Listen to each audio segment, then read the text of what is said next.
सिंध में रात 8 बजे के बाद गैर जरूरी तौर पर शहरियों के घरों से निकलने पर पाबंदी है। हैदराबाद में इस पाबंदी पर किस हद तक अमल किया जा रहा है, मजीद हम जानेंगे ब्यूरो हेड हैदराबाद इरफान अराई से।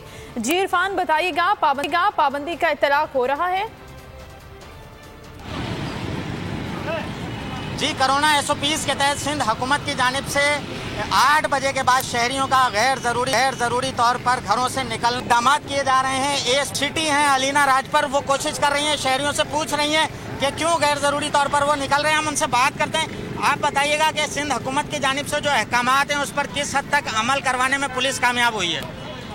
क्योंकि आज पहला दिन है और लोगों को इतनी अवेयरनेस नहीं है कि अब सिंध हुकूमत की तरफ से नया नोटिफिकेशन आया है जिसमें 8 बजे के बाद घर से निकलने में पाबंदी है।